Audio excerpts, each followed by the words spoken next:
What is going on, everybody? How are we all doing? And welcome back today to F1 2016. Today we're on to episode number 4 and race number 4 of the F1 calendar. We are going to be going to Russia, which is a track that I really like. But before we get into the race, we had another R&D upgrade that came through. We now have better fuel efficiency, which is really cool. And also, because we've maxed out and beaten Daniel Ricciardo as a main rival, we've now also got Sebastian Vettel as a rival. So we're currently, of course, going for the top 5 in the championship as an objective. We've got to beat Daniel Ricciardo as a teammate as an objective, and we've also got to beat Sebastian Vettel as an objective. So there's loads of targets and stuff going on right now.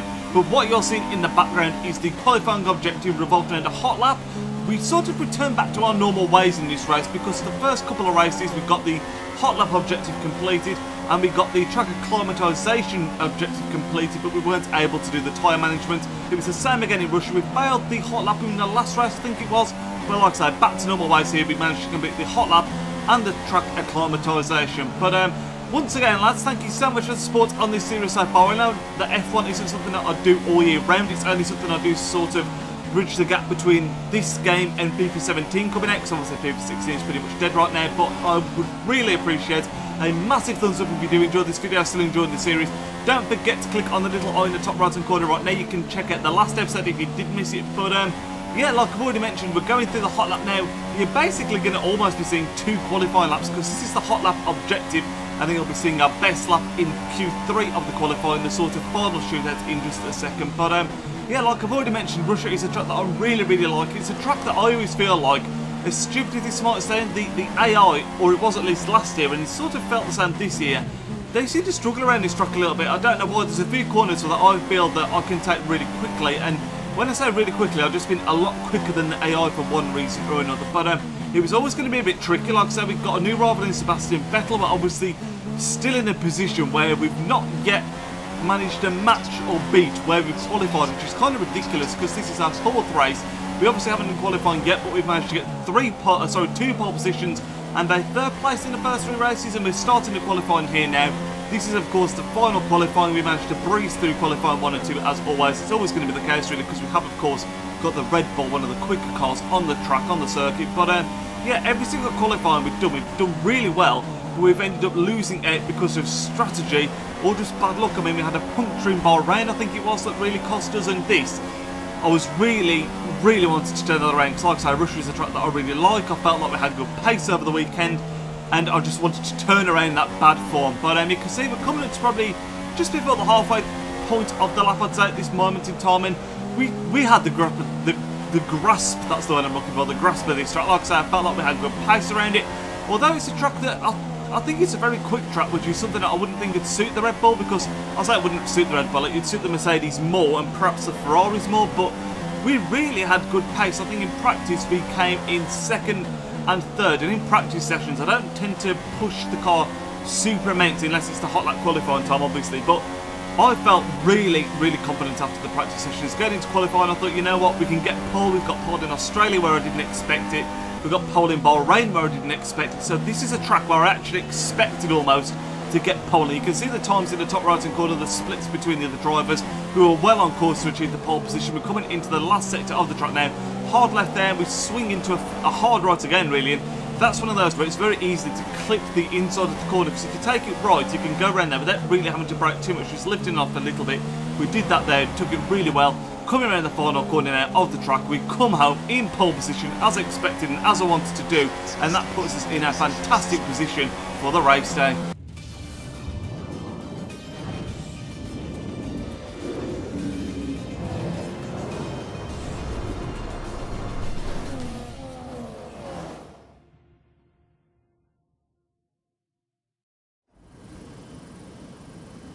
Good afternoon from Sochi as we prepare to get underway for the Russian Grand Prix. The championship battle has some time to go yet, but still expect no quarter to be given here on this circuit that made its debut in 2014 and has already seen some classic racing. With that then, let's run through the grid order. It's Red Bull in pole position then, and it's Lewis Hamilton alongside. Looking down the rest of the grid, we have Ricciardo, Rosberg, Sebastian Vettel and Massa, Raikkonen, Kvyat, Bottas and Jenson Button, Grosjean, Gutierrez, Carlos Sainz, and Perez, Alonso, Palmer, Nico Hülkenberg, and Kevin Magnussen, Ericsson, and Harry Anto, Pascal Wehrlein, and Felipe Nasser starts from the back of the grid. And with lights out just moments away, it's time to go down to the track. So lads, we're on the grid now for the race day, and you can see finally the team gave us a proper strategy. This one, it's a one-stopper. I said in the last race that we wanted a short stop as possible, even though my time management isn't great. That's what they give us, and that is ideal really. You can see we got them up pretty well, but Hamilton is just so good off the line like that. I felt like we were pretty decent off the mark. Obviously the Mercedes has got a bit more power, but like I say, I felt like we did well off the line, but Hamilton absolutely burnt us. We nearly get past for third, but we managed to turn it around. Fantastic first corner really, taking Hamilton round the outside, and that puts us into the lead. And like I say, the strategy this time round, this is our fourth race. I think at this point, I mentioned it in the last race, we're always going to be taking as fewer pit stops as possible. And that may sound obvious, but if you're new to the series, basically, my tyre management is awful. So having more stops, I felt, could have been beneficial to always be on the quicker tyre and not have to look after the tyres as much. But essentially, that's screwed us over in a couple of races now. So I've decided that we're going for the fewest stops as possible. And this time, it was going to be a real test of the tyre management because we had just one stop in 27 laps. But this wasn't the best opening lap. Although we got beaten off the line and took first place back, I was very defensive. I should have really driven the lap a bit more aggressively, trying to pull out a gap.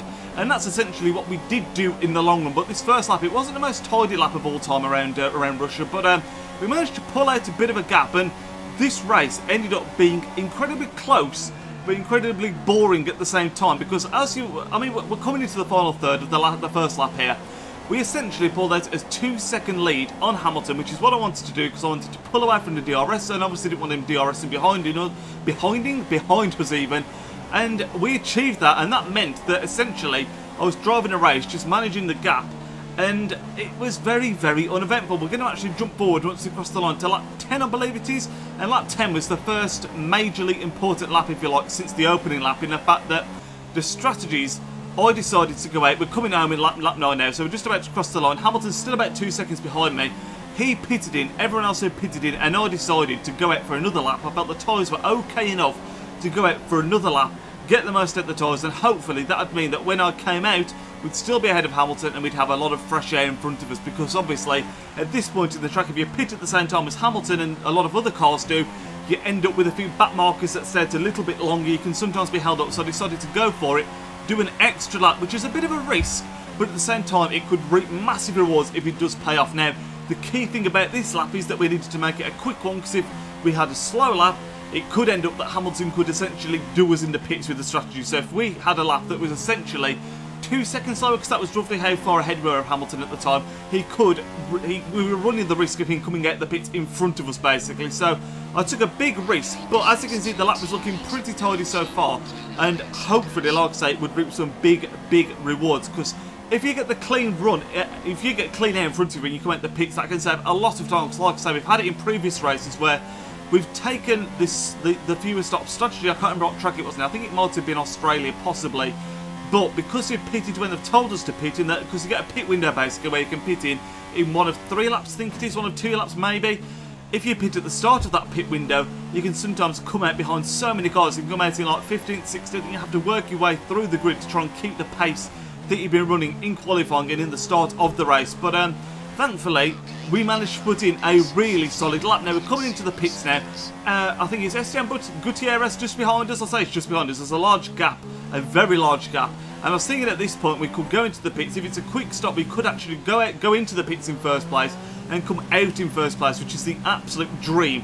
Unfortunately, we come into the pits here, we're pulling in, they're just going to change the tyres, obviously. We came out really well. It wasn't perfect because we ended up dropping into second place behind Gutierrez, but the way the race pans out, it didn't work out too badly at all, because Gutierrez ended up pitting in on the lap that we came out of, essentially. So we ended up not really being stuck behind Gutierrez, because by the time we caught up to him, he was essentially going into the pits. Now, that meant, again, there was a 2-second gap to the second place, and it ended up being very uneventful. We're jumping forward to lap 16 now.